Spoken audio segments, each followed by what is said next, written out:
Avant de commencer l'histoire, dites-nous d'où vous nous regardez en laissant un commentaire ci-dessous. Si cette vidéo vous plaît, n'oubliez pas de liker et de vous abonner. Passez une excellente journée. Profitez bien de l'histoire. Elisa leva les yeux vers l'imposant bâtiment de Miller Enterprises, puis jeta un coup d'œil à son reflet dans la porte vitrée. Son jean, autrefois bleu, s'était délavé en une nuance indéfinissable de gris triste. Son sac à dos en tissu, qui avait connu des jours meilleurs, ressemblait plus à un sac de courses usé avec une fermeture éclair. Et ses cheveux? Mieux valait ne même pas en parler. Ça va le faire. Je suis juste une fille en mission. Une fille en mission, marmonna-t-elle, essayant de s'en convaincre. Le plan était simple, entrer, remettre une lettre à Oliver Miller, et sortir avant que quiconque ne la remarque. Facile, non? Faux. Premier obstacle, la porte tournante. Elisa s'y engouffra et se retrouva coincée au milieu, poussant d'un côté puis de l'autre, pour finalement réaliser qu'elle tournait dans le mauvais sens. Quand elle parvint enfin à s'en échapper, elle s'écrasa, l'épaule la première, contre le bureau de la réceptionniste, renversant un gobelet rempli de stylos. « Bonjour, je suis là pour remettre une lettre », annonça-t-elle, comme si c'était tout à fait normal. La réceptionniste, qui semblait tout droit sortie d'un catalogue de mode pour cadres, toisa Elisa de la tête aux pieds avec une expression qui demandait clairement « Comment diable êtes-vous entré ici ? Rendez-vous ? Badge ? Invitation ? Code secret ?» énuméra-t-elle en haussant un sourcil.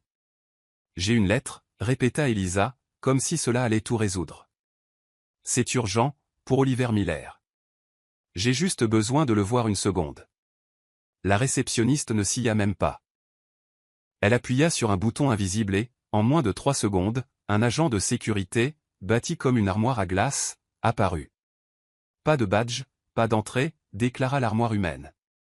Elisa regarda la lettre, puis l'agent de sécurité, puis les portes de l'ascenseur juste au moment où elle s'ouvrait.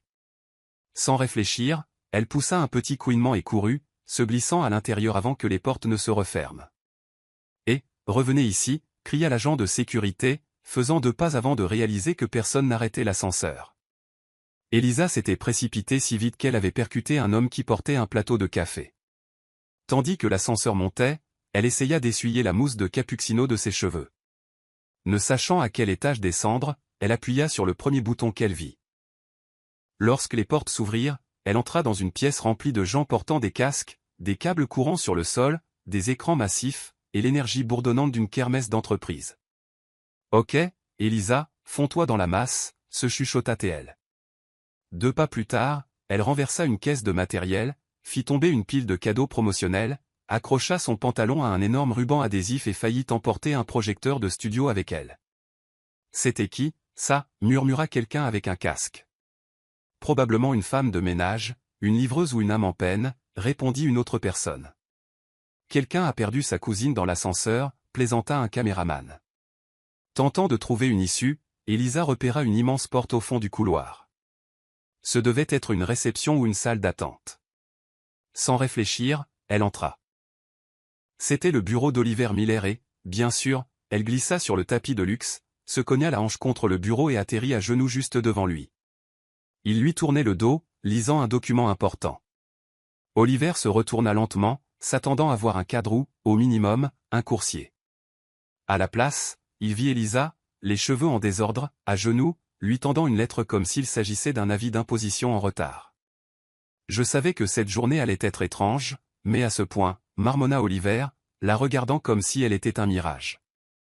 Elisa se releva si vite qu'elle se cogna le genou contre le bureau et laissa échapper un « aïe » sonore, mais elle sourit comme si tout cela était parfaitement normal.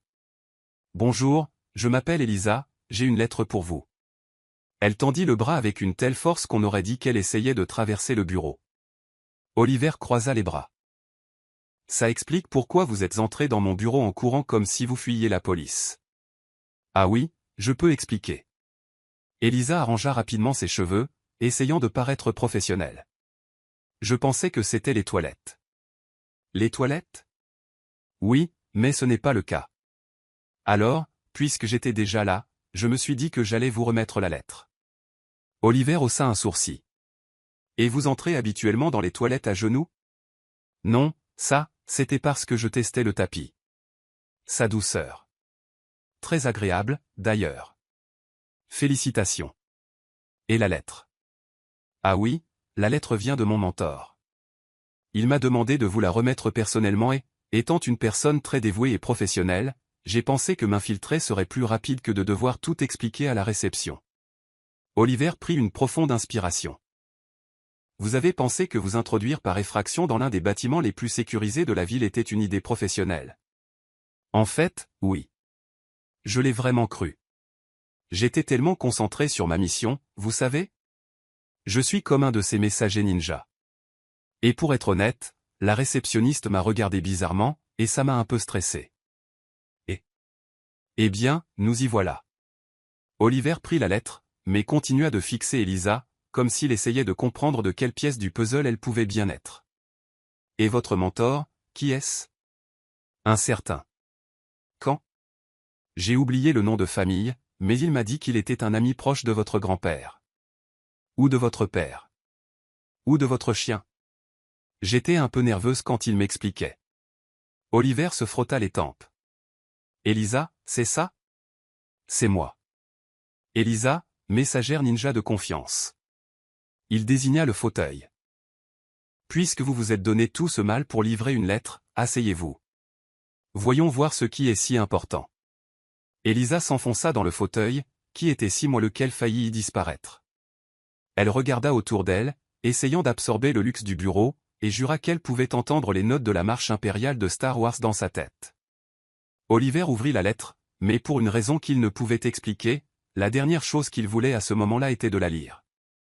Il voulait comprendre qui était cette fille, celle qui avait transformé une simple livraison en un véritable sketch comique.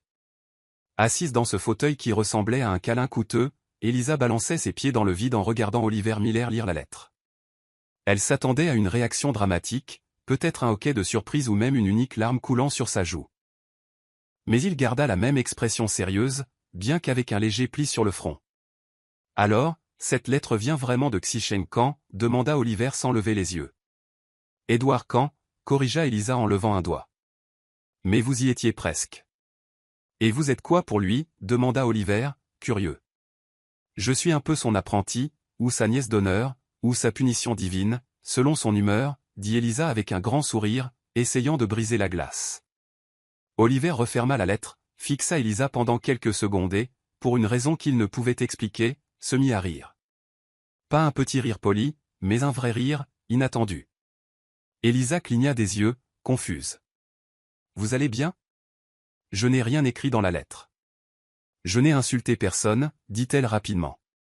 C'est juste difficile d'imaginer Edward quand envoyer une lettre aussi importante avec quelqu'un d'aussi. Oliver cherchait le mot juste, mais Elisa termina la phrase pour lui. Point peu fiable? Elle rit d'elle-même. Détendez-vous, il me le dit tout le temps. Avant qu'Oliver ne puisse répondre, la porte du bureau s'ouvrit brusquement et un assistant en costume se précipita à l'intérieur, l'air affolé. Monsieur Miller, nous avons besoin de vous dans le hall principal. L'événement de lancement de la nouvelle gamme de produits commence dans 5 minutes, et le présentateur a disparu. Disparu? Oliver ferma les yeux une seconde, sentant déjà un mal de tête poindre. Elisa, telle une antenne à confusion, sauta de son fauteuil. Je peux aider, dit-elle, sans même savoir ce qu'il lançait. Vous? Oliver plissa les yeux. Elisa, cet événement est diffusé en direct à des centaines d'investisseurs. Ce n'est pas la fête de fin d'année de votre quartier. Et, j'ai déjà animé un loto caritatif dans mon quartier. Je suis pratiquement une pro, dit-elle, les mains sur les hanches comme une vraie star. À court de temps et d'options, Oliver fit un geste à l'assistant. Emmenez-la. Tout vaut mieux que de n'avoir personne sur scène. 5 minutes plus tard, Elisa se tenait en coulisses, entourée d'un personnel nerveux, de maquilleurs s'affairant et d'un producteur hurlant dans un microphone. Quelqu'un peut m'expliquer ce que je dois faire? Demanda Elisa, tandis qu'une maquilleuse lui appliquait de la poudre sur le visage avec la subtilité d'un ponçage de mur. Montez sur scène, souriez, présentez le produit et sortez. Pas d'improvisation, l'avertit une femme avec un casque. Pas d'improvisation? C'est un peu difficile pour moi, marmonna Elisa, mais personne ne l'entendit. Lorsque son nom, qui n'était même pas son vrai nom, fut annoncé, Elisa monta sur scène.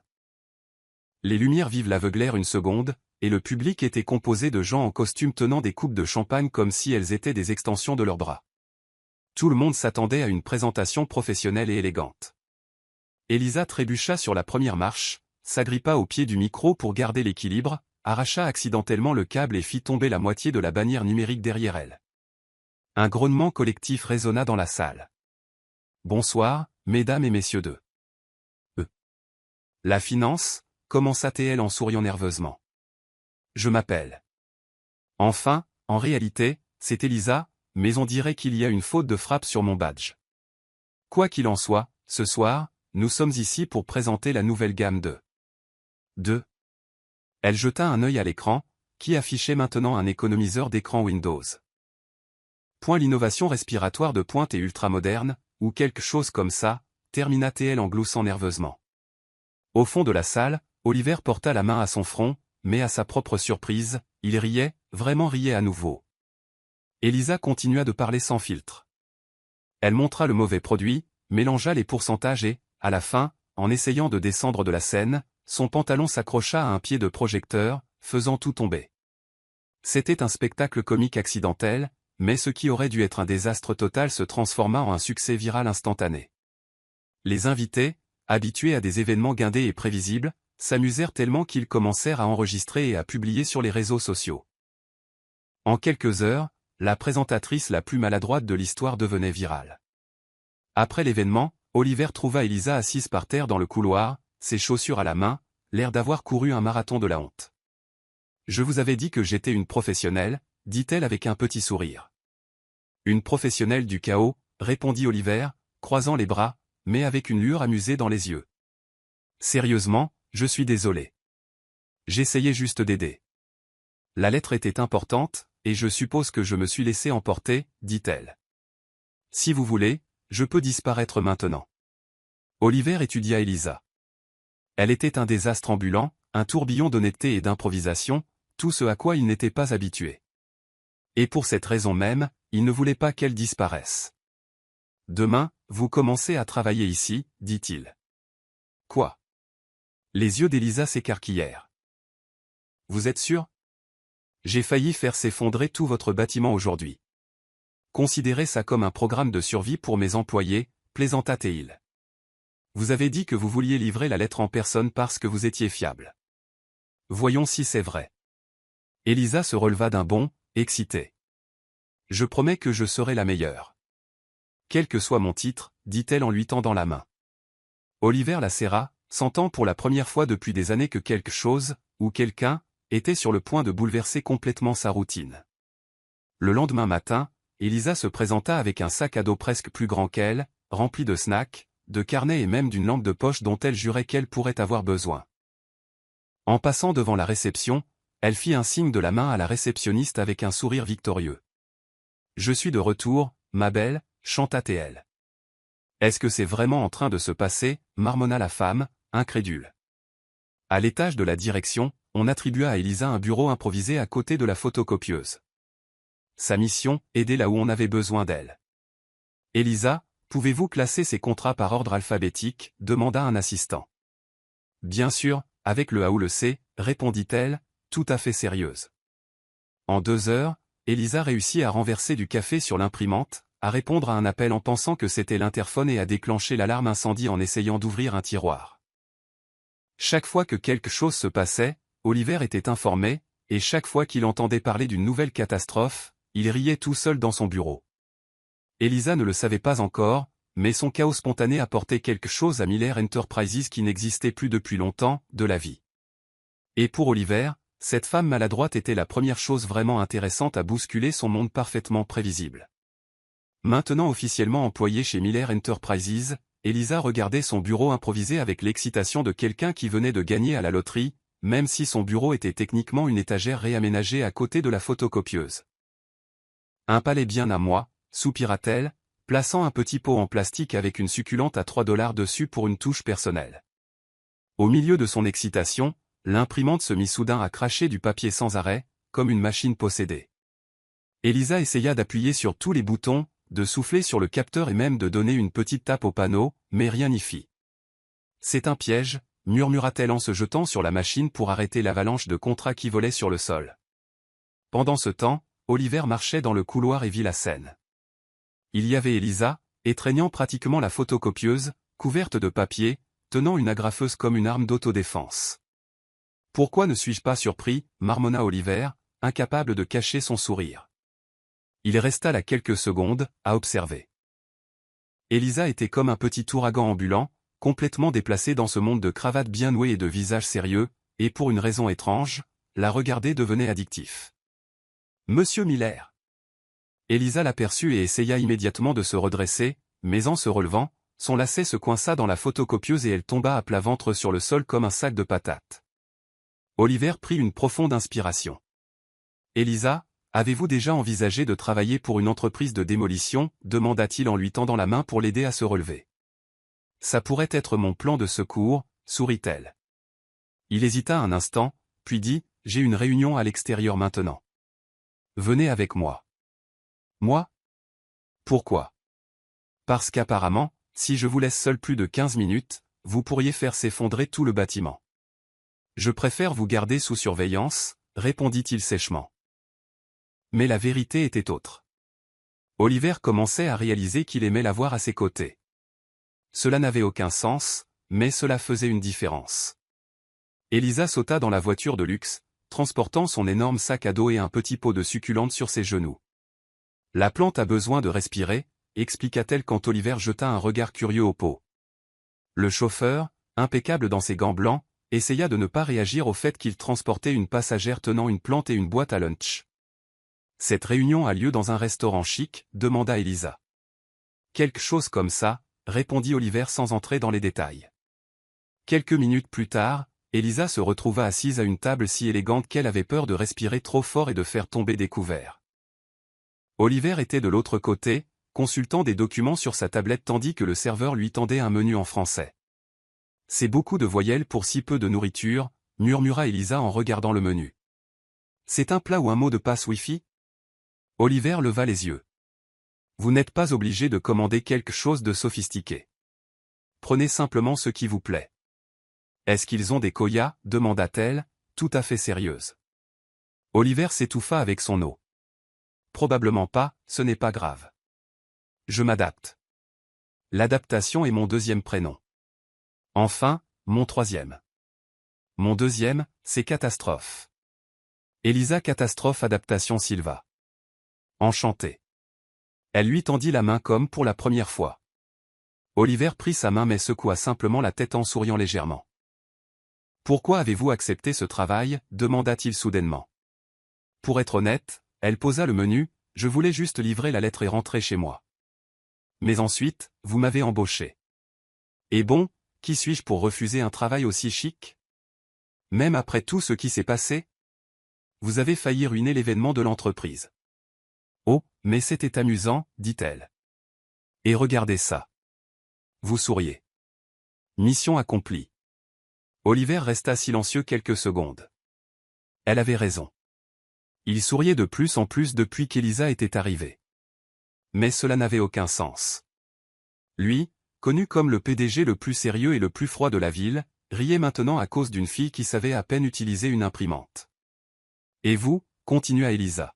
« Pourquoi êtes-vous si guindé ?»« Guindé ?» Oliver haussa un sourcil. « Oui, vous marchez droit, parlez droit, respirez même droit. C'est comme si quelqu'un avait appuyé sur le bouton en mode cadre et avait oublié de l'éteindre. Vous riez si peu. Je parie que vous imposez une taxe sur le rire. » Oliver essaya de ne pas rire mais échoua. « Je suppose que je m'y suis habitué, » répondit-il. « Jamais je ne pourrais. Ma vie est une telenovela. Si je marche trop droit, je trébuche sur mes propres émotions. » Le dîner se poursuivit avec des questions inattendues et des réponses honnêtes.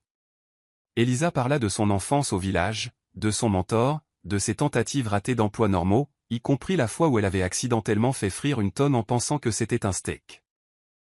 Oliver, à son tour, parla de la pression d'hériter de l'entreprise familiale, d'avoir grandi entouré d'attentes, et de comment, au fond, il ne se souvenait même plus de son vrai rêve. « Et c'était quoi ?» demanda Elisa en se penchant en avant. « Je voulais être pianiste », dit Oliver sans réfléchir. Elisa cligna des yeux, surprise. Vous? Mais on dirait que vous êtes né avec une cravate. Je sais, sourit-il légèrement. Mais je suppose que tout le monde a une facette cachée. Elisa lui sourit en retour. J'aime bien cette facette cachée. Trouvons-la.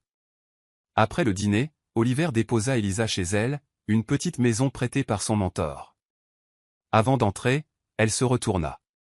Merci pour le dîner, patron. Demain, je peux apporter des koyas à partager. Je passe mon tour, répondit-il. Mais Elisa était sûre d'avoir vu un sourire caché. Le lendemain, Elisa se présenta au bureau avec une boîte de koyas et un thermos rempli de thé. Elle entra dans le bureau d'Oliver sans frapper, les formalités n'étaient pas vraiment son truc. Le café, c'est démodé.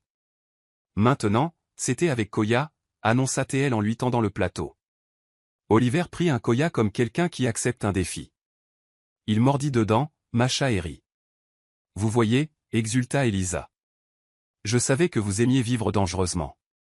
Le téléphone d'Oliver sonna, interrompant le moment.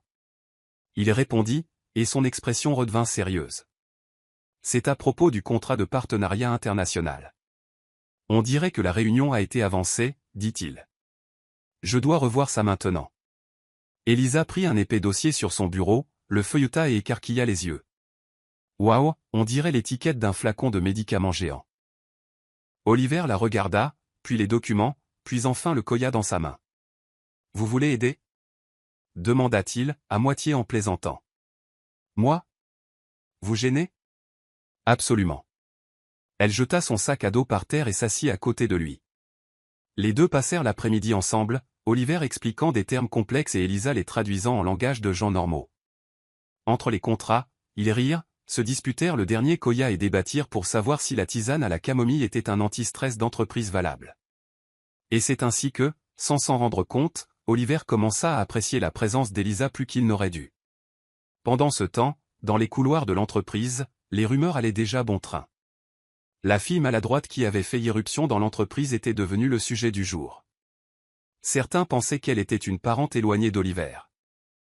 D'autres la soupçonnaient d'être une sorte d'espionne infiltrée. La seule certitude était que personne n'avait jamais vu Oliver Miller comme ça riant en plein milieu de la journée de travail. Et Elisa? Eh bien, elle était simplement elle-même. Sans filtre. Sans déguisement. Sans peur d'être la pièce mal placée du puzzle. Et peut-être que c'était exactement ce dont Oliver avait besoin. Le matin commença comme n'importe quel autre chez Miller Enterprises. Ou presque. Elisa arriva essoufflée, laissant tomber la moitié des dossiers qu'elle portait, équilibrant un gobelet de jus de fruits de la passion qui vacillait comme s'il allait exploser, et saluant chaque personne dans le couloir comme s'ils étaient des amis d'enfance. Bonjour, Jean-Beau et Prosper, chanta TL, ignorant les regards confus. À son bureau improvisé près de la photocopieuse, Elisa découvrit que quelqu'un avait laissé un mot anonyme collé sur l'écran de son ordinateur. Elisa, tu es l'employée la plus commentée depuis que ce stagiaire a amené sa mère au déjeuner d'entreprise. On te soutient ou on parie contre toi. Ça dépend du département. Regardez-moi ça. Je suis célèbre, sourit Elisa, épinglant la note sur son tableau des « moments épiques ». Avant qu'elle ne puisse célébrer pleinement son ascension fulgurante en tant que reine du chaos, les portes de l'ascenseur principal s'ouvrirent, et une femme entra dans l'étage comme si elle marchait sur un tapis rouge, talons aiguilles impeccables, coiffure parfaite et un parfum si cher qu'on pouvait le sentir à 3 mètres de distance. Les couloirs se turent. C'était elle. Amber Montgomery, l'ex-fiancée d'Oliver Miller, mannequin, influenceuse, mondaine, et propriétaire d'un historique dramatique digne d'une télénovela de grande écoute. Pourquoi tout le monde est si tendu? Demanda Elisa au stagiaire à côté d'elle, qui semblait retenir sa respiration. Elle est de retour, murmura-t-il, comme s'il parlait d'une légende urbaine. Qui? Casper le fantôme, cligna des yeux Elisa. L'ex-fiancé du patron, répondit le stagiaire avec l'énergie de quelqu'un qui savait que le divertissement de la journée était assuré. Elisa suivit le regard de tout le monde et vit Amber marcher droit vers le bureau d'Oliver. Sans frapper, sans s'annoncer, sans demander la permission, car, bien sûr, qui a besoin de manière quand on est passé à un cheveu d'un mariage millionnaire? Elisa, étant une fouineuse de niveau professionnel, attrapa son sac à dos et se faufila dans le couloir, faisant semblant d'aller chercher un café juste pour pouvoir écouter près de la porte. À l'intérieur, Amber jeta son sac de créateur sur le bureau et croisa les bras. « Oliver, chérie, j'ai pensé qu'il serait poli que nous nous revoyions en adulte mature, dit-elle, comme si elle répétait pour un drame judiciaire. » Oliver soupira, sans lever les yeux de son ordinateur. « Amber, nous en avons déjà parlé. »« Parlé ? Tu m'as dit non et tu as disparu. »« Ce n'est pas une conversation, c'est une fuite, rétorqua-t-elle. » Dehors, Elisa faillit renverser son jus en essayant de coller son oreille à la porte. Rien de tel qu'un potin de première qualité pour bien commencer la journée. « Je n'ai pas disparu. J'ai juste continué ma vie. » Oliver leva enfin les yeux. « Et tu devrais faire de même. »« Bien sûr, continuer, tout comme tu le fais avec. » Amber fit une pause pour l'effet dramatique. Point cette fille au sac à dos coloré qui a l'air de sortir d'un camp de vacances. Oliver haussa un sourcil. « Elisa ? » « Elisa ?» répéta Amber comme si c'était une insulte. « Sérieusement, Oliver, tu es passé d'une femme de couverture de magazine à une assistante qui se prend les pieds dans le tapis. Premièrement, elle n'est pas mon assistante. Deuxièmement, ma vie privée ne te regarde pas, répondit fermement Oliver. Oh, mais bien sûr que si. Tu penses que la presse n'adorerait pas apprendre que le grand Oliver Miller fréquente quelqu'un de complètement en dehors de son cercle? Amber eut un sourire narquois. Je ne fréquente personne, dit Oliver. Mais la phrase sortit plus défensive qu'il ne l'avait prévu. Dehors, Elisa retenait un rire nerveux. Elle ne savait pas si elle devait se sentir offensée ou inviter Amber à assister à sa performance en direct de moments maladroits. Plus tard, alors qu'Elisa tentait d'organiser des dossiers et en laissa rapidement tomber la moitié, Oliver apparut à côté de son bureau improvisé. « Il faut qu'on parle, dit-il. » Elisa déglutit. « Je jure que je n'ai pas encore touché au bouton d'urgence. » C'était le vent. « Ce n'est pas à ce sujet. C'est à propos d'Amber. » L'ex ? Celle qui a l'air de sortir d'une publicité pour un parfum de luxe. Je l'ai vue entrer, et par hasard, j'ai peut-être entendu des bribes de la conversation, mais juste par hasard, d'accord ? Je ne suis pas une commère. Je suis juste curieuse de nature. C'est dans mon ADN, lâcha Elisa sans reprendre son souffle. Oliver se frotta les tempes. Elle pense qu'il se passe quelque chose entre nous. Elisa fit une grimace. Quelque chose ? Entre vous et moi ? Elle est bonne, celle-là. Elle éclata de rire en se tapant sur la cuisse. J'arrive à peine à comprendre la machine à café, alors m'engager avec le PDG. Oliver resta silencieux, la regardant rire jusqu'à ce qu'Elisa le remarque enfin.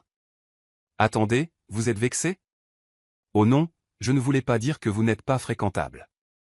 C'est juste que, vous savez, vous êtes comme un manchot en costume de luxe, et moi, je suis une pintade avec un sac à dos coloré.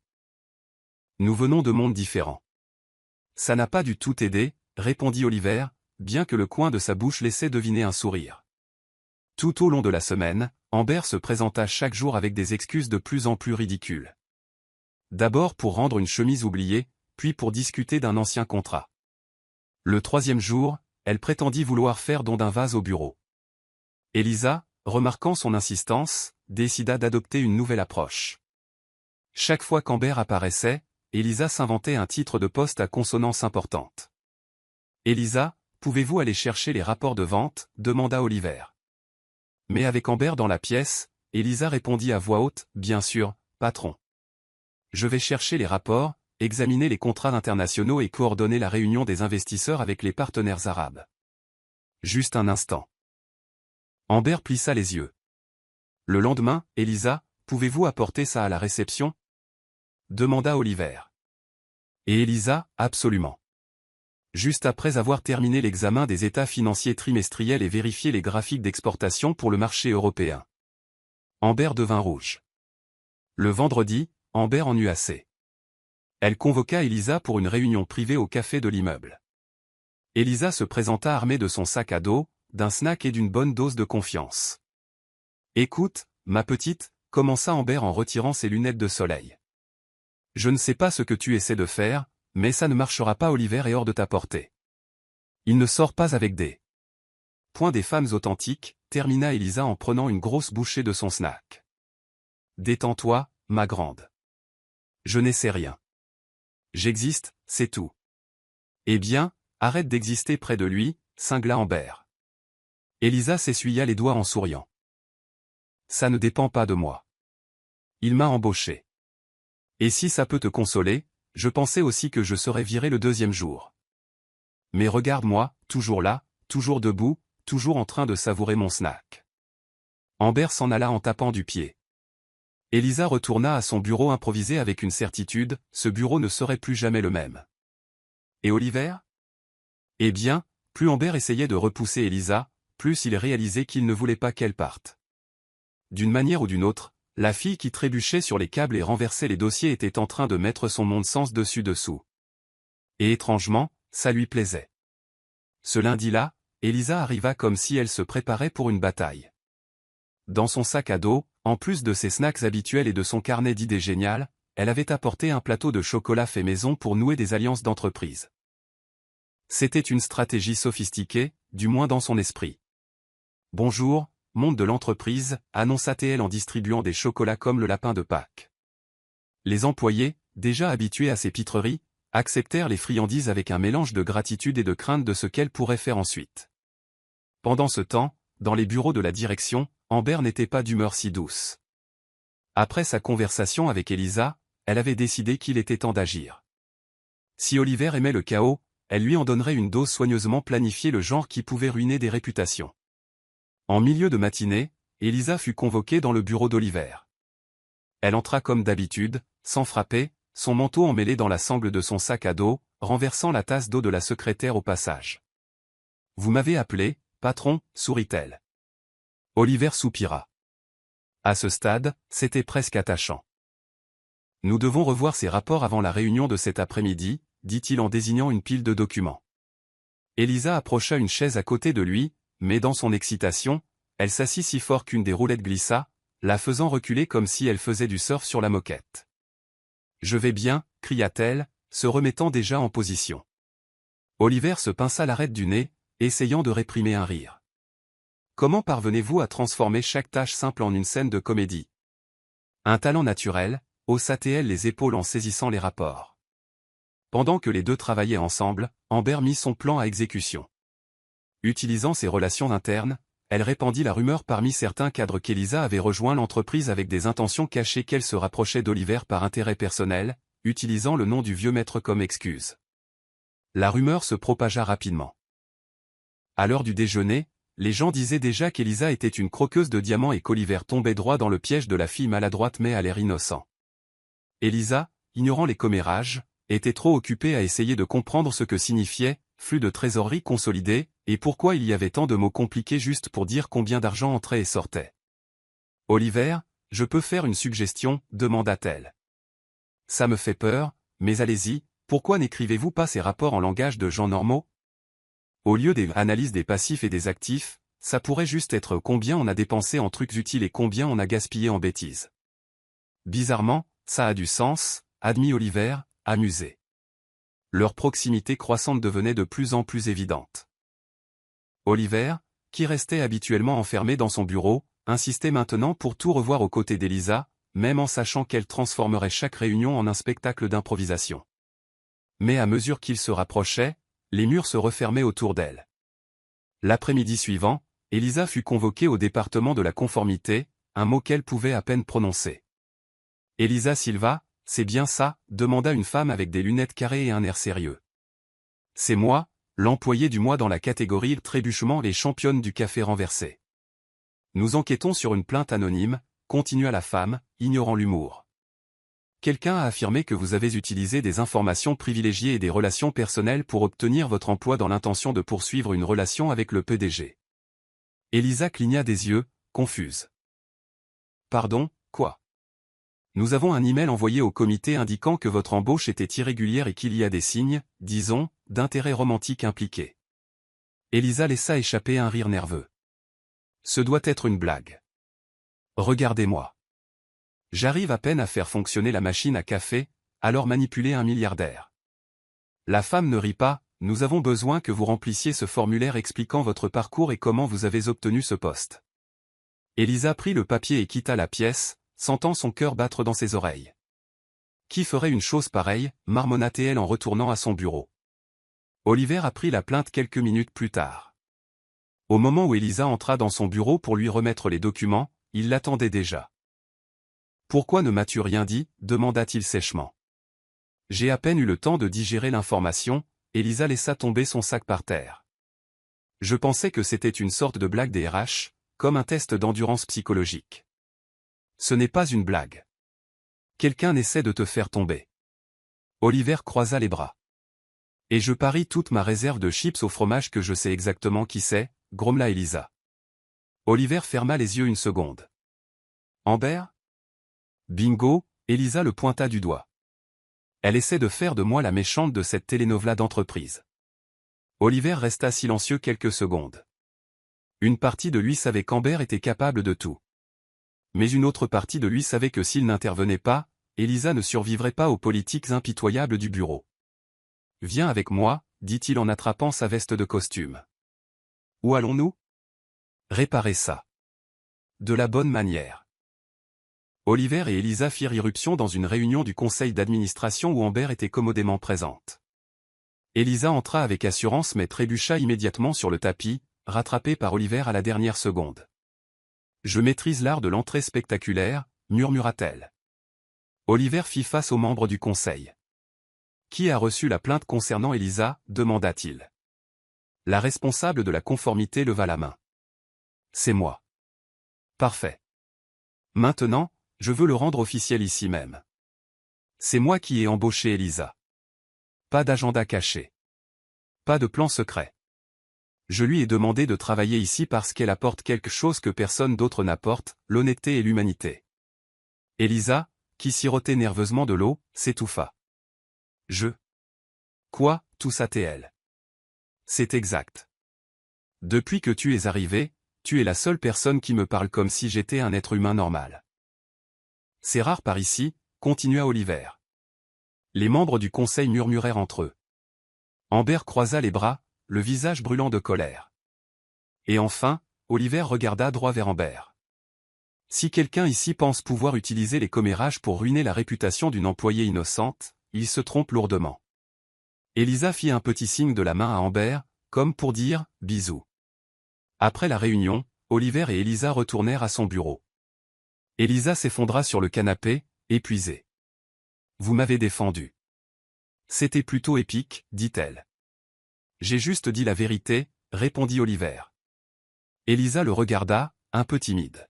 « Et ça, sur le fait que je suis honnête et humaine, c'était un compliment ou juste une jolie façon de dire que je suis un désastre ambulant ? » Un peu des deux, sourit-il. Elisa lui jeta un coussin. « Ça me va. » Ce soir-là, Oliver proposa à Elisa de la raccompagner. Mais au lieu de la déposer chez elle, il s'arrêta dans un parc animé. « Qu'est-ce qu'on fait ici ?» demanda Elisa.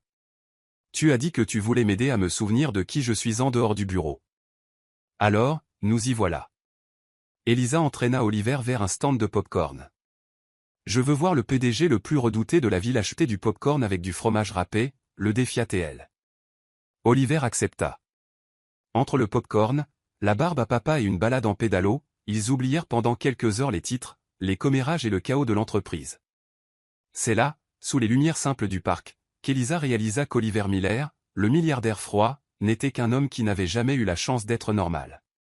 Et Oliver réalisa qu'Elisa n'était pas une tempête à maîtriser. C'était exactement le genre de tempête dont il avait besoin pour se réveiller. Et peut-être, juste peut-être, qu'aucun des deux ne voulait y échapper. Le lendemain matin, Elisa arriva au bureau en portant une boîte si grande qu'on aurait dit qu'elle déménageait. La boîte était plus grande qu'elle, et chaque pas était un exercice d'équilibriste. « Besoin d'aide ?» demanda l'agent de sécurité à la porte. « Non, merci. Je transporte juste ma dignité et quelques autres choses, » répondit Elisa, trébuchant déjà sur le tapis de la réception et renversant tout sur le sol. À l'intérieur de la boîte se trouvait une cafetière portable, car elle ne faisait toujours pas confiance à la machine du bureau, un coussin en forme de pain au fromage et un petit ventilateur rose. Elle continue sa mission de transformer l'étage de la direction en une résidence universitaire, murmura la réceptionniste, déjà habituée à la scène, tandis qu'Elisa décorait son bureau avec son coussin et son ventilateur. Amber, de l'autre côté du bâtiment, peaufinait son nouveau plan. Si la rumeur n'avait pas fait tomber Elisa, il lui fallait quelque chose de plus grand, quelque chose qui prendrait Elisa au dépourvu et ne laisserait aucune issue à Oliver. Amber ne jouait pas pour perdre. À l'heure du déjeuner, Oliver invita Elisa à manger à l'extérieur, sauf que dans son esprit, manger à l'extérieur signifiait un restaurant avec des murs en verre, des serveurs à l'accent français et de la musique de piano en direct. Elisa entra et se sentit immédiatement déplacée. Les chaises ressemblaient à des œuvres d'art, les verres étaient si polis qu'on pouvait se recoiffer dans leurs reflets, et l'eau était servie avec une tranche de citron flottante, comme un spa pour tasse. « J'aurais dû préparer un panier repas, » murmura Elisa. « Détends-toi, personne ne te juge, » l'assura Oliver, mais Elisa était déjà nerveuse. Elle essaya de tirer sa chaise et finit par faire tomber sa serviette par terre.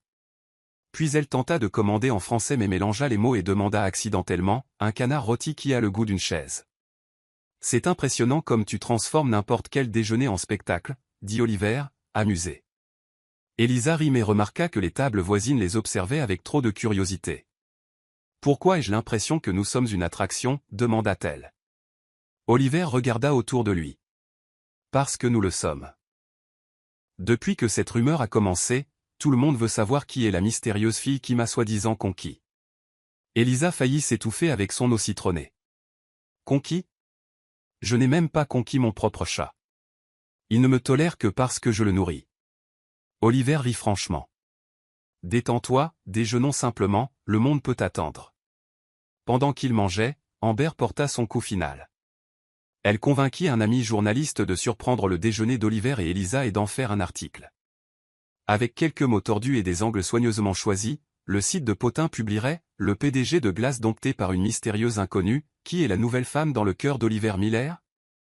Elisa n'avait aucune idée qu'elle était sur le point de redevenir virale. Cet après-midi-là, quand ils retournèrent au bureau, Elisa trouva son visage placardé sur les écrans et les téléphones partout. Les employés chuchotaient, s'échangeaient des liens et étouffaient des rires. « Qu'est-ce qui se passe ?» demanda-t-elle au stagiaire commère du bureau. « Tu es en tendance, chef ?» dit-il en lui montrant son téléphone. Elle était là, surprise en pleine bouchée avec sa fourchette en l'air, dans ce qui devait être la photo la plus mal prise de tous les temps.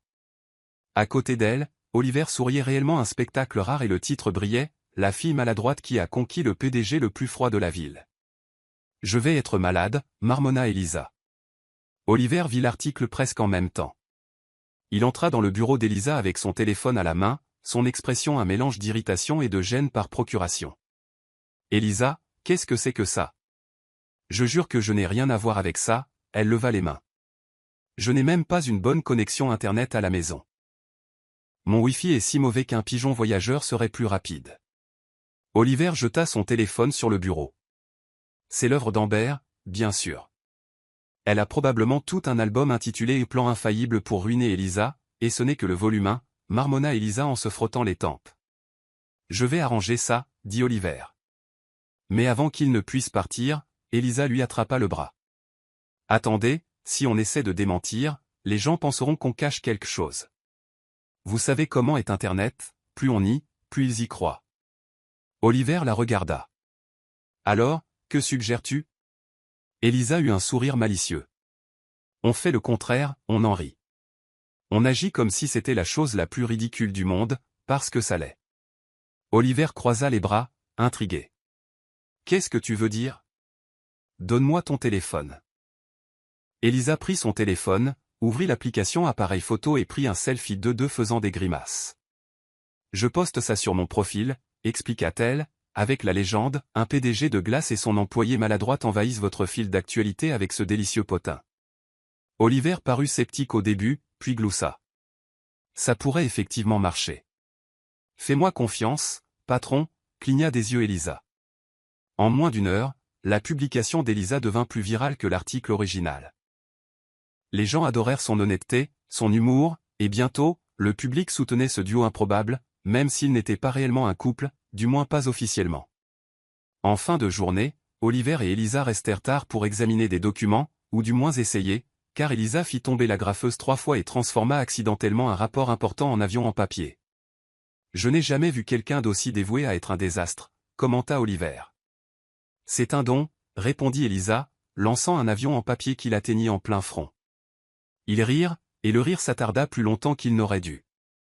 À un moment donné, le silence s'installa.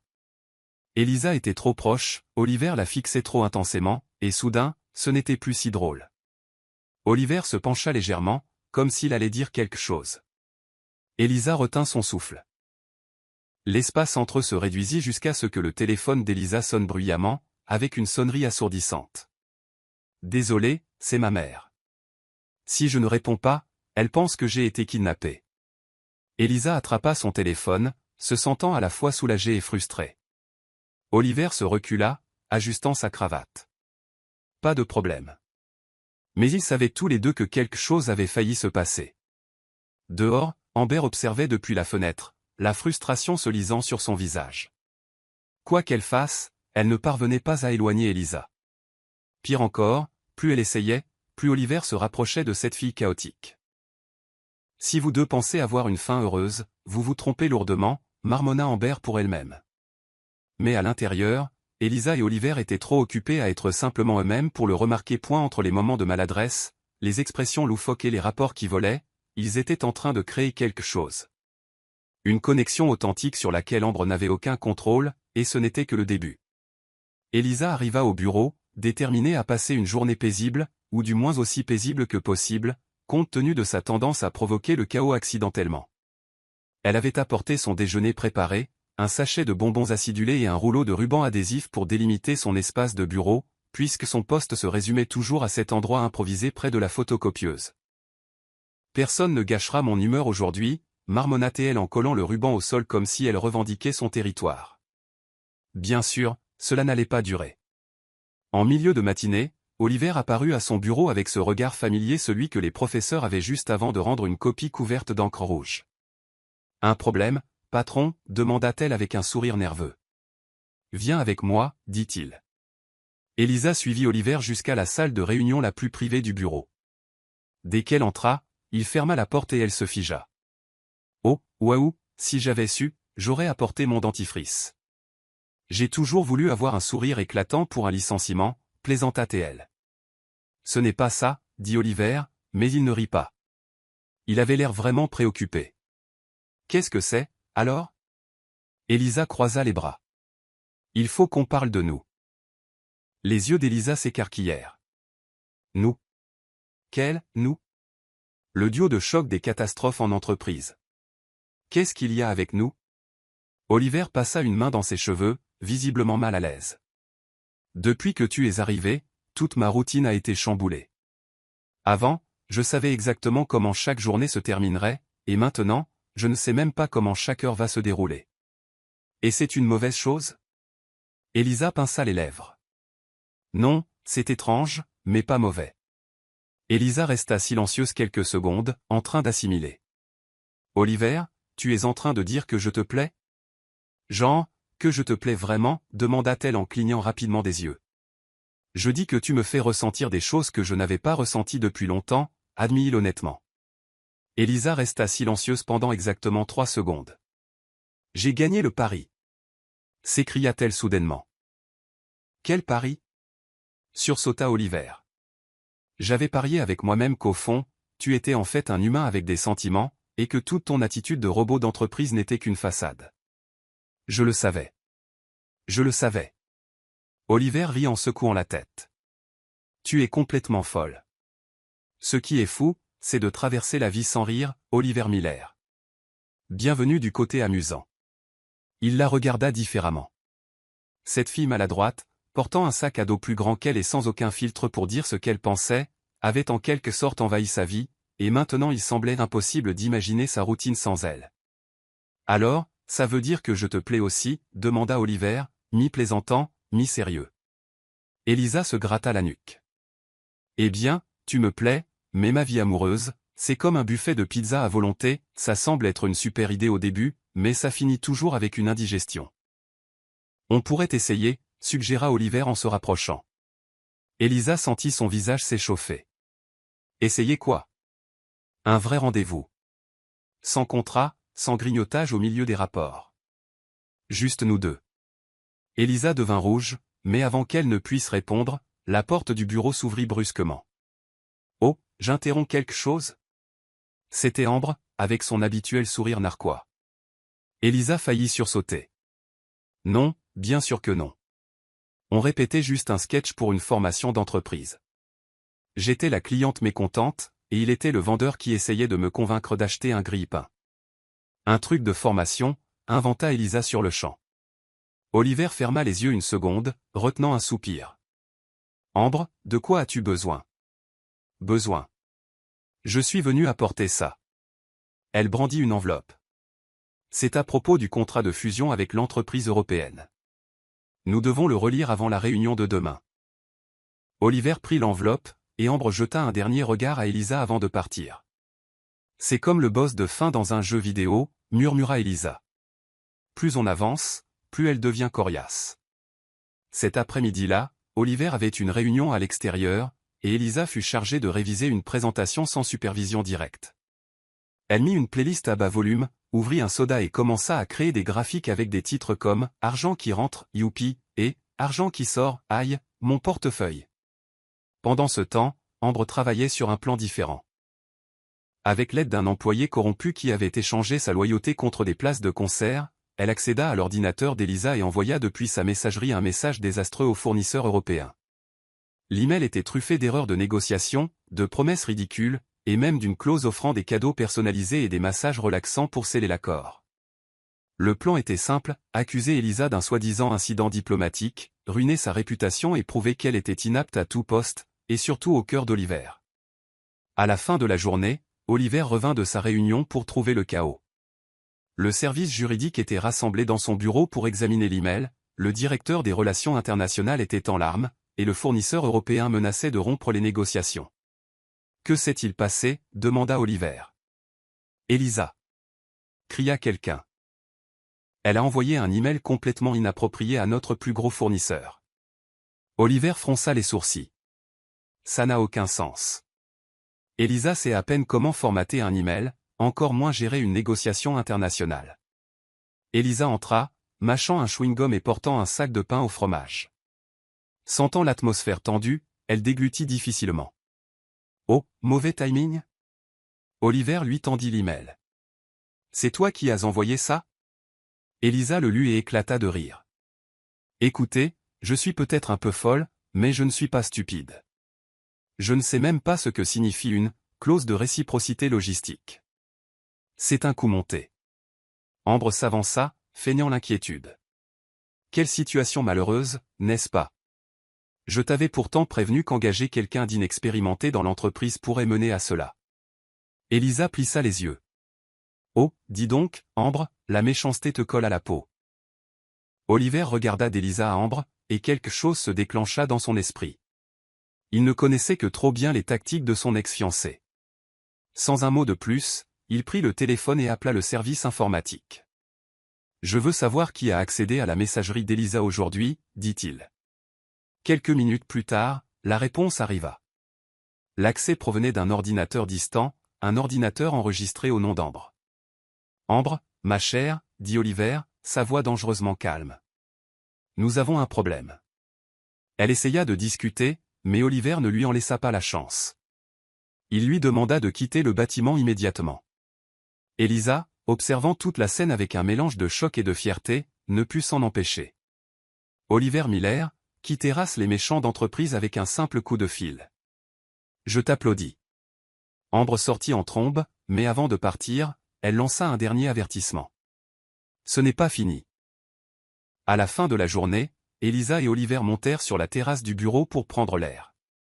Ils s'assirent côte à côte sur le sol, partageant le sac de pain au fromage. Tu m'as encore défendu, dit Elisa. Et je continuerai à te défendre chaque fois que nécessaire, répondit Oliver.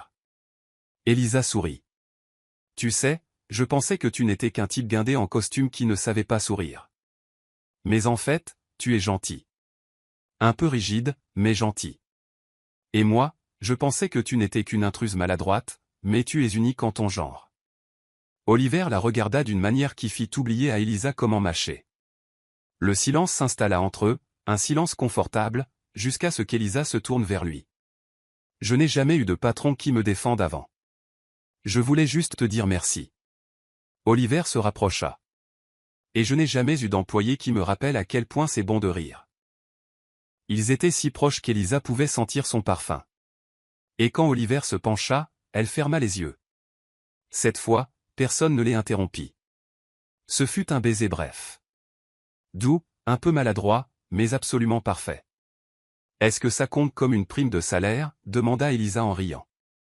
Considère ça comme une partie de ta formation, répondit Oliver avec un sourire. Et là, sur le toit, sous le ciel de la ville, Elisa et Oliver découvrirent que le chaos et l'ordre pouvaient, en fait, bien s'entendre. Le lendemain, Elisa arriva au bureau avec un sourire qui semblait coller à son visage.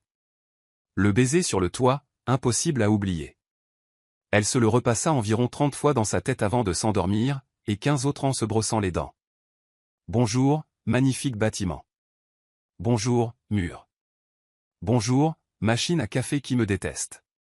Elle chantonnait en flottant presque dans les couloirs, comme l'héroïne d'une comédie musicale.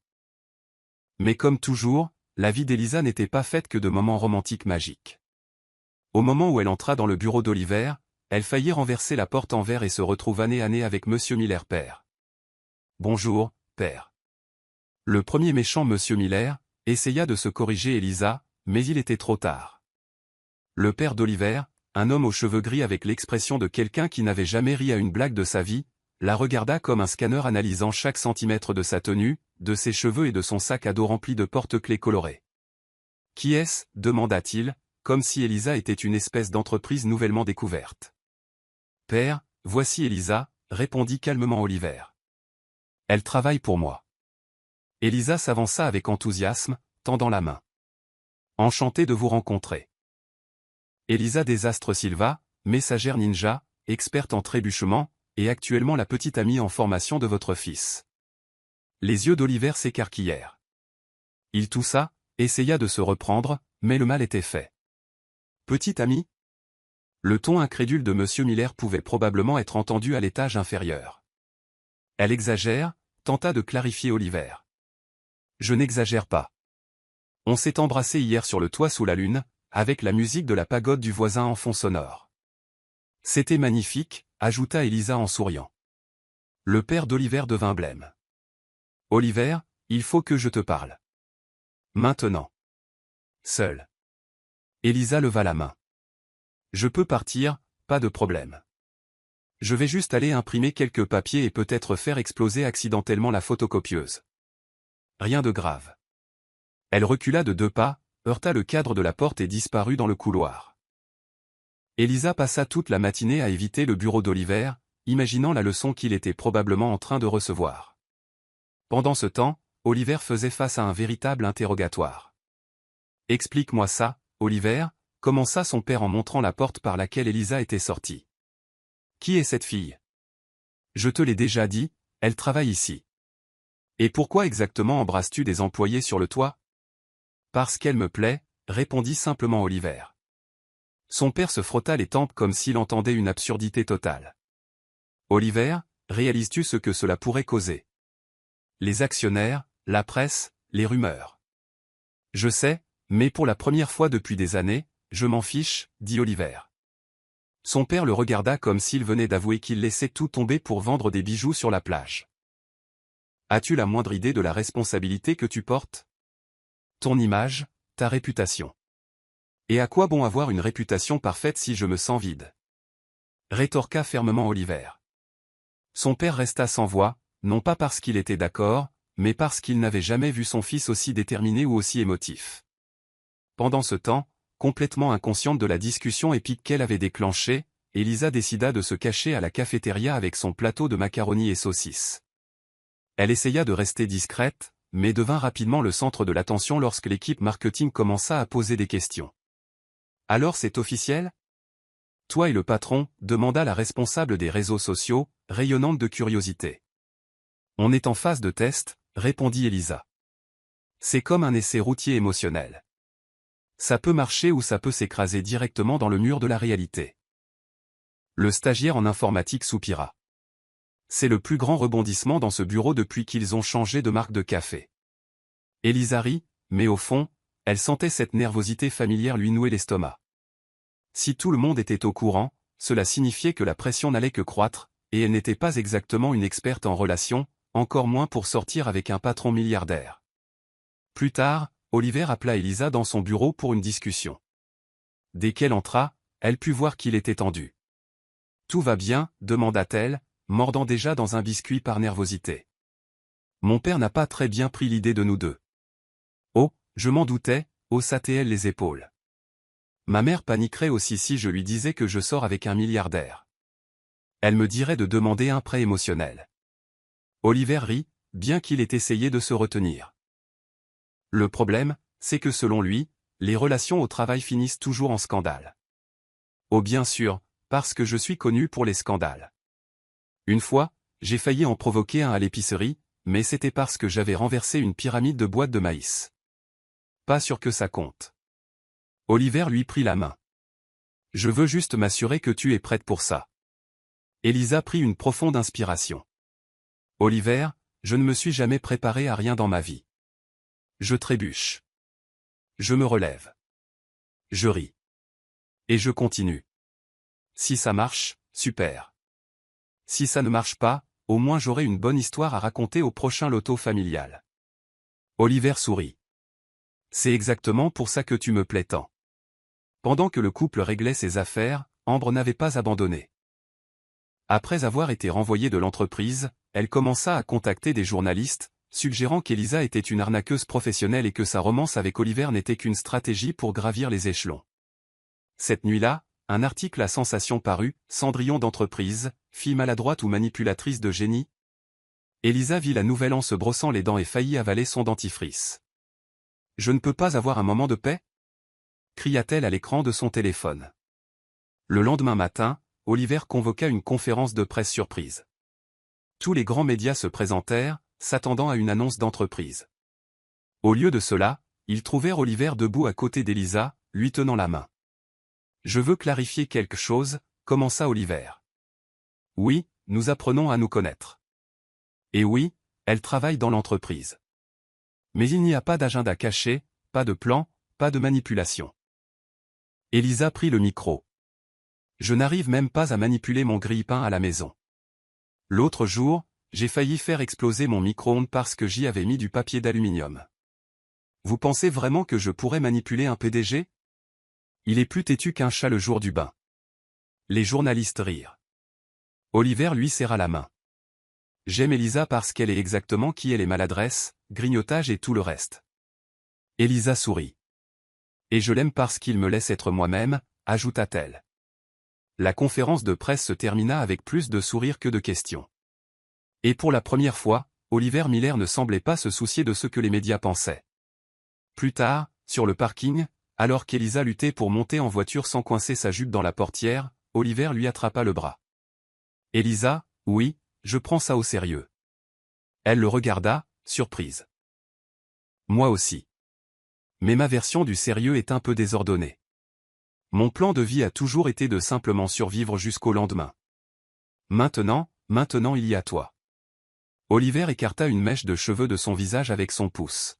« On trouvera une solution ensemble. » Elisa sourit. « Ensemble. Mais si les choses tournent mal, je veux la machine à café du bureau dans l'accord. » Ils rirent, puis ils s'embrassèrent cette fois sans interruption, sans regards indiscrets, juste deux dans un coin tranquille du parking, scellant un accord bien plus important que n'importe quel contrat d'entreprise. Et Ambre ? Eh bien, elle regardait de loin, fumant de rage dans sa voiture. « Ce n'est pas fini » marmonna-t-elle en enfonçant son talon dans le tapis de sol. Mais pour Oliver et Elisa, une seule chose comptait. Ils étaient enfin du même côté du chaos. Elisa arriva très tôt le lendemain matin, bien trop tôt pour ses habitudes. Elle était si excitée qu'elle traversa le hall avec un sourire niais et salua même la statue décorative. « Bonjour, cher bâtiment. Bonjour, porte tournante. Rien ne peut m'arrêter aujourd'hui. » Elle entra dans l'ascenseur en fredonnant et appuya sur le bouton de l'étage de la direction avec toute la confiance du monde. Mais cette confiance dura exactement 3 secondes, jusqu'à ce qu'elle tombe nez à nez avec Oliver et son père, Monsieur Miller, dans le couloir. Oh ! Elisa se figea en plein pas, manquant de trébucher sur son propre pied. « Je ne veux pas interrompre une importante réunion de milliardaires père-fils, alors je vais juste me fondre dans le décor ici, derrière cette plante. » Elle essaya de se cacher derrière une minuscule plante décorative. Elisa, entre, l'appela Oliver. Tu es sûr? Je suis super occupé avec des tâches très importantes, comme trier les trombones par couleur et trouver des noms pour les imprimantes du bureau. Oliver esquissa un petit sourire, mais son expression était plus sérieuse que d'habitude. Elisa entra, et la tension dans l'air était si épaisse qu'on aurait dit que quelqu'un avait vaporisé du stress dans la pièce comme un désodorisant. Voilà, commença Oliver. Il y a quelque chose que tu dois savoir. Oh non. Je jure que le coussin en forme de pain au fromage que j'ai apporté n'est pas de la contrebande. C'était un cadeau de ma tante. Ce n'est pas à propos de ça. Oliver prit une profonde inspiration. C'est à propos de mon passé, et d'Ambre. Elisa s'assit sur la coudoir du canapé, sentant déjà que ça allait être important. Oh, d'accord, la Barbie vengeresse. Vas-y, je suis prête. Quand Ambre et moi nous sommes fiancés, notre mariage n'était pas seulement une question d'amour. C'était un accord entre familles. Mon père et le sien avaient un contrat de fusion d'entreprise qui dépendait de notre union. Les yeux d'Elisa s'écarquillèrent. Attends, je suis dans un triangle amoureux ou dans une télénovela turque? Je n'ai jamais vraiment aimé Ambre, et elle le savait. Mais nos parents nous ont tellement poussés que j'ai fini par céder. Jusqu'au jour où j'ai réalisé que je ne pouvais pas passer le reste de ma vie coincé là-dedans. Alors tu as rompu avec elle, termina Elisa. Le jour de la répétition du mariage, confirma Oliver sans aucune fierté dans la voix. Elisa faillit s'étouffer avec sa propre salive. Mon Dieu, tu l'as pratiquement laissée devant l'autel. Je sais, c'était lâche. J'aurais dû y mettre fin plus tôt. Mais la vérité, c'est que pendant toutes les fiançailles, je sentais que quelque chose n'allait pas. Je ne savais tout simplement pas quoi, jusqu'à ce que je te rencontre. Elisa resta sans voix quelques secondes. Alors elle a une raison de me détester, hein? Plaisanta-t-elle. Je suis le symbole vivant de la liberté émotionnelle qu'elle n'a jamais eue. Je voulais juste que tu connaisses toute l'histoire. Je ne veux pas que tu la prennes par quelqu'un d'autre. Elisa resta silencieuse. C'était beaucoup à digérer au petit déjeuner. Mais au fond, elle savait qu'Oliver n'était pas le genre d'homme à blesser quelqu'un intentionnellement. Et si la vie lui avait appris quelque chose, c'est que tout le monde a un passé compliqué. Amusons-nous un peu avec ceux qui ne lisent que les commentaires. Tapez Coca-Cola dans les commentaires. Seuls ceux qui sont arrivés jusqu'ici comprendront. Maintenant, revenons à l'histoire. D'accord, respire un grand coup, Oliver. Je ne vais pas m'enfuir. Sache juste que si quelqu'un essaie de me lancer du rire assis dans la rue à cause de ça, je riposterai avec du pain au fromage congelé, dit-elle avec un petit sourire. Oliver lui prit la main. Tu es folle, et j'adore ça. Mais les fantômes du passé ne sont pas si faciles à enterrer. Plus tard ce matin-là, un email anonyme fut envoyé aux principaux actionnaires de l'entreprise, avec des pièces jointes. Et qui était sur les photos? Oliver et Ambre, ensemble à des dîners, des événements et des moments intimes de leurs anciennes fiançailles. Le message suggérait qu'Oliver se servait simplement d'Elisa pour redorer son image publique, et qu'au fond, lui et Ambre avaient toujours des liens professionnels. Peut-être même plus que ça. L'atmosphère au bureau devint tendue. Elisa, qui essayait juste de comprendre comment utiliser la machine à café sans provoquer de court-circuit, remarqua les regards insistants. Les chuchotements dans les couloirs se firent plus forts. Suis-je redevenu un mème, demanda-t-elle au stagiaire en marketing. Pas exactement un mème, répondit-il en lui montrant l'email. Elisa le lut et sentit son estomac se nouer. C'était comme si quelqu'un avait versé un seau d'eau froide sur le bonheur qu'elle ressentait. Oliver la prit peu après. Il entra dans son bureau, mais Elisa leva la main. Avant que tu ne dises quoi que ce soit, j'ai juste une question. Est-ce que c'est vrai? Non. Ambre et moi n'avons aucune implication, et je ne me servirai jamais de toi pour arranger mon image, dit-il fermement. Je veux te croire, dit Elisa. Mais honnêtement, je n'ai jamais été doué pour faire confiance aux gens. Ma dernière relation était avec un livreur de pizza qui a promis de m'inviter à dîner et a disparu avec ma monnaie. Je ne suis pas lui, répondit Oliver. Elisa croisa les bras. Prouve-le.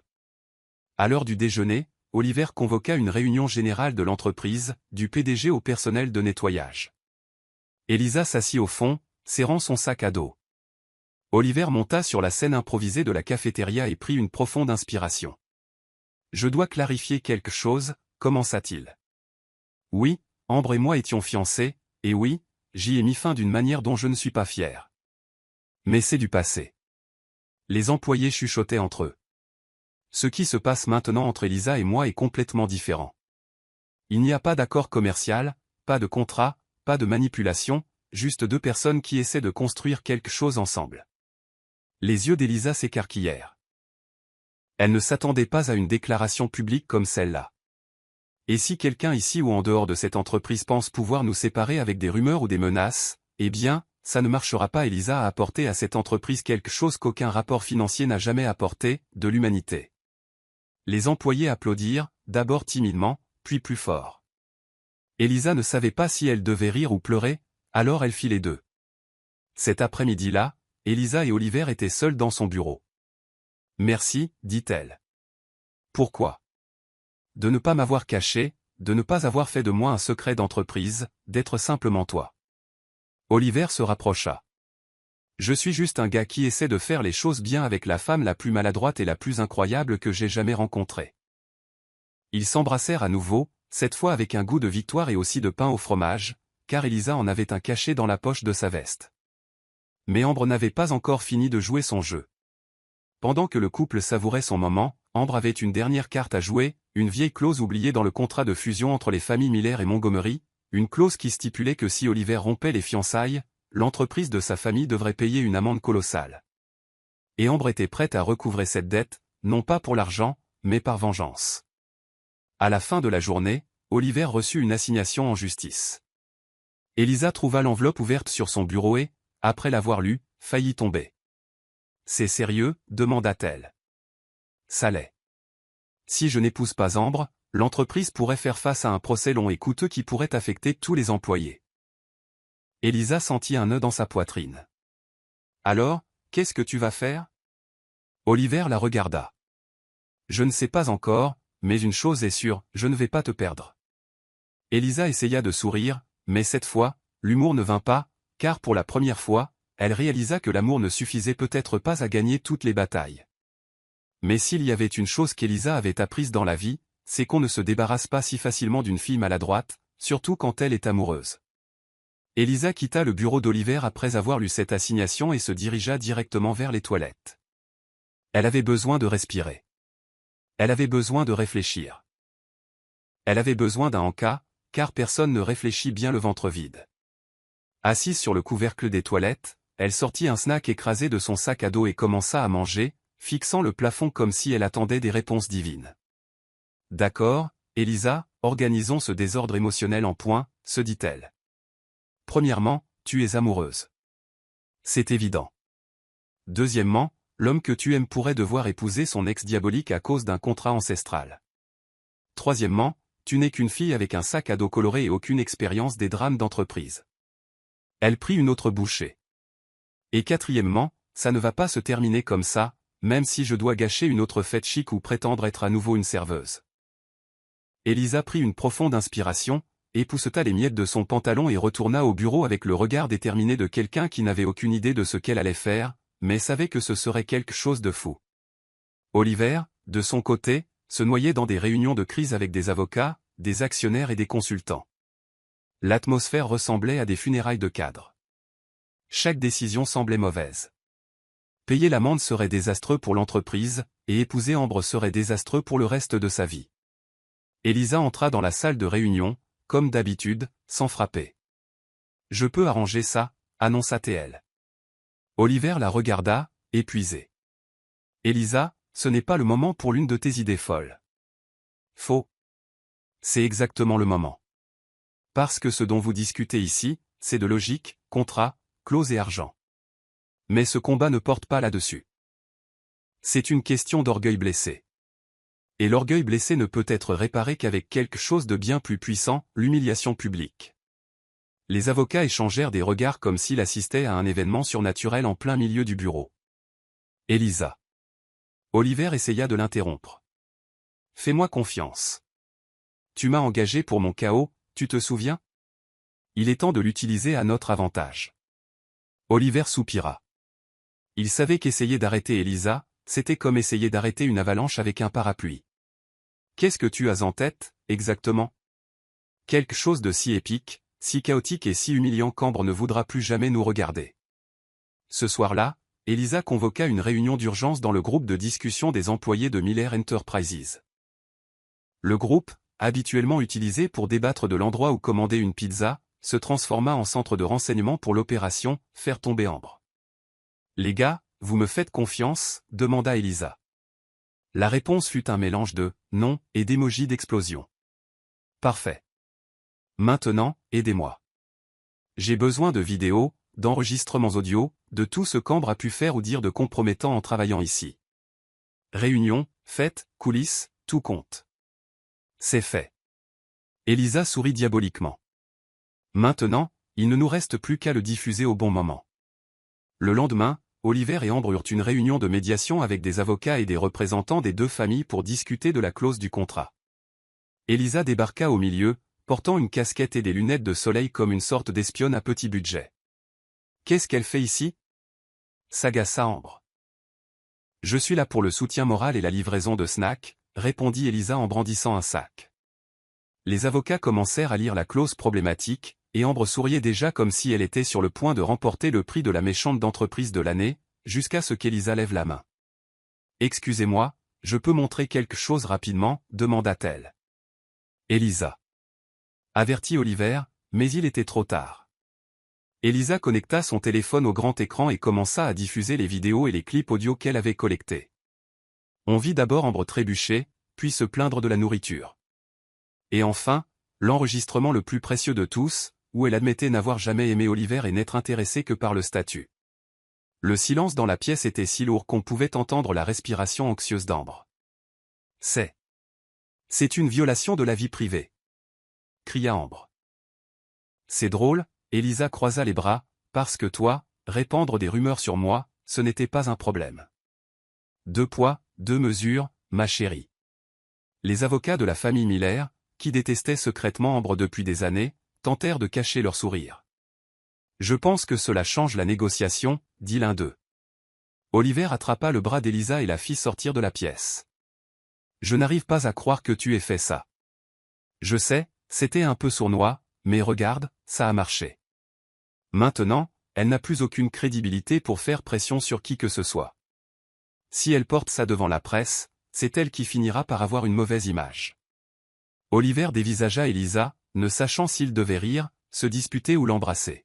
« Tu es incroyable. Et tu le savais depuis le premier jour, donc en réalité, c'est de ta faute ?» haussa les épaules Elisa.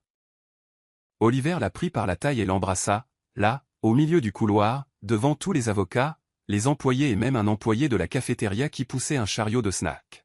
« C'était une scène de film ?» demanda l'employé. « Non, juste une journée normale dans ma vie avec Elisa », répondit Oliver avec un sourire. Avec le scandale qui éclata, Ambre disparut pendant un certain temps. La clause du contrat fut réévaluée, considérant que le mariage n'avait jamais été une exigence légitime, juste une interprétation exagérée de leur famille. Et comme par magie, le problème à $1 million s'évanouit. Elisa devint une héroïne au bureau. Le groupe de discussion de l'entreprise changea son nom pour « Les gardiens d'Elisa », et elle reçut même un badge spécial avec le titre de « Reine du chaos d'entreprise ». Ce soir-là, Oliver et Elisa sortirent dîner. Pas de restaurant chic, ils choisirent un camion-restaurant vendant des beignets et du jus de canne à sucre. « Je n'arrive toujours pas à croire que tu aies résolu un problème juridique avec des vidéos de potins, » dit Oliver en riant. « Je te l'ai dit, on est spécialiste du chaos. »« C'est ma signature, » répondit Elisa. Oliver lui prit la main. « Alors, quel est ton prochain plan brillant ?» Elisa réfléchit une seconde. « Peut-être emménager avec toi ? Je sais que c'est tôt, mais... » « Oui, » répondit Oliver avant même qu'elle ait pu finir. « Vraiment ? Comme ça ? Elisa, après tout ce qu'on a traversé, tu penses vraiment que je te laisserai t'échapper ? » Elisa sourit. « D'accord, mais à une condition. »« Laquelle ? » ?»« On installe un hamac dans le salon et un distributeur de snacks. J'ai des exigences. » Marché conclu. Ils trinquèrent avec du jus de canne à sucre et s'embrassèrent sous les lumières de la ville, tandis qu'un stand de nourriture voisin jouait une chanson romantique des années 90, car au final, leur amour était exactement ça, un mélange de chaos, d'humour et d'honnêteté. Et honnêtement, c'était parfait comme ça. Les jours qui suivirent le scandale d'Amber furent, pour la première fois, paisibles chez Miller Enterprises. Ou du moins, aussi paisibles que les choses pouvaient l'être avec Elisa dans les parages, désormais officiellement la reine du chaos d'entreprise. Elisa se promenait dans le bureau comme une célébrité. Les employés la saluaient avec des sourires, laissaient de petits cadeaux sur son bureau et, dans certains cas, lui demandaient même des conseils sur la façon de résoudre des problèmes professionnels en utilisant des vidéos compromettantes. Et Oliver? Eh bien, il n'avait jamais été aussi détendu ni aussi heureux. Je ne savais pas qu'il était possible de rire autant au travail, commenta-t-il, pendant qu'Elisa luttait pour décoincer un snack du distributeur automatique. Le rire est important, Oliver. Un lieu de travail heureux fait la différence entre le succès et l'indigestion, répondit-elle en tapotant la vitre de la machine. Mais au cours des jours suivants, quelque chose changea chez Oliver. Chaque fois qu'il regardait Elisa, il sentait un serrement dans sa poitrine, une bonne sorte de nervosité, comme s'il était sur le point de prendre la décision la plus importante de sa vie. Et cette fois, c'était entièrement son choix. C'est alors qu'il sut qu'il était temps de demander Elisa en mariage. Mais une demande en mariage ordinaire ne ferait pas l'affaire, ce n'était pas le style d'Elisa. Oliver passa 3 nuits blanches à essayer de trouver le plan parfait. Il envisagea un dîner chic, des feux d'artifice, un message sur un panneau d'affichage géant, mais rien de tout cela ne semblait juste. Puis il se souvint de quelque chose. Un matin, Elisa arriva au bureau et trouva une piste de post-it colorés menant le long du couloir. Chaque note portait un petit message, pour la fille qui a transformé la salle de conférence en piste de danse, pour l'employé qui a fait de la station de café le centre officiel des potins, pour la seule personne qui a renversé 2 lampes de bureau et a quand même été promue. Elisa ramassa chaque note, riant et devenant de plus en plus curieuse à chaque pas. La piste se terminait à la porte du bureau d'Oliver. Quand elle l'ouvrit, elle eut le souffle coupé. Toute la pièce était remplie de snacks, des plateaux et des plateaux de ses friandises préférées, formant un cœur géant sur son bureau. Est-ce une déclaration d'amour ou une tentative de me faire grossir pour que je ne puisse pas m'enfuir, demanda-t-elle, les yeux brillants. Oliver portait un costume, mais sans cravate, avec ce sourire niais que seule elle pouvait faire naître en lui. Les deux, répondit-il. Puis il s'agenouilla, en plein milieu des coccinats. Les yeux d'Elisa s'écarquillèrent. Tu plaisantes, j'espère. Je n'ai jamais été aussi sérieux. Elisa Silva, tu es entrée dans ma vie comme un ouragan maladroit, tu as débarqué dans mon entreprise, mis le désordre dans mon bureau, renversé la moitié de ma réserve de café, et tu as quand même réussi à me rendre plus heureux que je ne l'aurais jamais imaginé. Elisa avait déjà les larmes aux yeux tout en mangeant une autre coccina. Tu m'as appris que la vie n'a pas besoin d'être contrôlée, planifiée et parfaite tout le temps. Parfois, elle est drôle, chaotique et pleine de miettes de coccina par terre. Il ouvrit une petite boîte. À l'intérieur se trouvait une simple bague en or avec une minuscule pierre colorée au centre, une pierre qui, selon Oliver, correspondait au sac à dos d'Elisa. « Veux-tu m'épouser » demanda-t-il, nerveux. Elisa sauta au milieu des coccinas et serra Oliver si fort qu'elle faillit le faire tomber. « 1000 fois oui, mais seulement si tu promets qu'il y en aura plus au mariage. » Marché conclu, rit-il en l'embrassant. Le mariage fut planifié en un temps record car Elisa voulait quelque chose de simple et d'amusant. Pas de tapis rouge ni de robe de créateur. Elle voulait de la musique entraînante, un gâteau à 2 étages fourré aux dulces de lécher, et une piste de danse où même la grand-tante d'Oliver pourrait tenter quelques pas. La cérémonie eut lieu en plein air, dans un jardin rempli de lumières colorées et de tables décorées de fleurs mélangées, car Elisa ne pouvait jamais en choisir une seule. Oliver, dans un costume de couleur claire et un sourire d'amoureux transi, attendait à l'hôtel. Elisa remonta l'allée sur une version acoustique d'une chanson pop, sa demande spéciale. Sa robe était légère, avec de la dentelle simple, et un ourlet qu'elle avait ajusté elle-même à la colle chaude, car toutes les couturières de la ville connaissaient déjà sa réputation avec les machines à coudre. Mais rien de tout cela n'avait d'importance. Ce qui comptait, c'était la façon dont Oliver regardait Elisa, comme si elle était la chose la plus précieuse au monde, et la façon dont Elisa le regardait, comme si elle n'arrivait toujours pas à croire qu'elle avait conquis le cœur du type en costume qu'elle avait autrefois pris pour un assistant de bureau. Lorsque l'officiant demanda si Elisa prenait Oliver pour époux, elle attrapa le micro. Avant de dire oui, je veux juste dire que je n'ai jamais pensé que cela arriverait. J'ai toujours été la fille qui rate le bus, renverse de la glace sur son propre pantalon et arrive en retard le premier jour de travail. Mais toi, tu m'as regardé comme personne ne l'a jamais fait. Même quand je suis tombé à genoux dans ton bureau, Retail, même quand j'ai renversé la bannière de ton entreprise, et même quand je t'ai fait manger des coccinelles froides. Alors oui, je le veux. Je veux mettre le désordre dans ta vie chaque jour jusqu'à ce que nous soyons vieux et que nous nous disputions pour la télécommande. Oliver gloussa et prit le micro. Je veux dire quelque chose aussi. Elisa lui fit signe de continuer. J'ai passé toute ma vie à planifier chaque étape, chaque décision, chaque minute, jusqu'à ce que tu arrives et que tu me montres que les meilleures choses de la vie arrivent quand rien ne se passe comme prévu. Je t'aime tel que tu es, avec des coccinelles dans ta poche, un sac à dos coloré et tous les moments de maladresse à venir. Alors oui, je le veux. Je veux rire avec toi chaque jour, même quand la vie essaie de nous faire tomber. Les invités applaudirent et pleurèrent, puis ils s'embrassèrent un baiser plein de promesses drôles, sincères et merveilleusement imparfaites. La réception fut un mélange de romance et de chaos. Elisa inaugura la piste de danse avec un mash-up rock, et Oliver essaya maladroitement de suivre.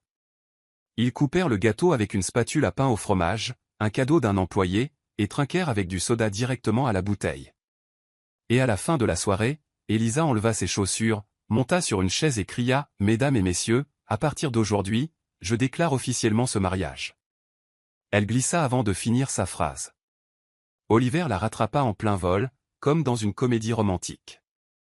Point à notre manière, termina-t-elle en riant. Et c'est ainsi que se termina le mariage d'Elisa et d'Oliver.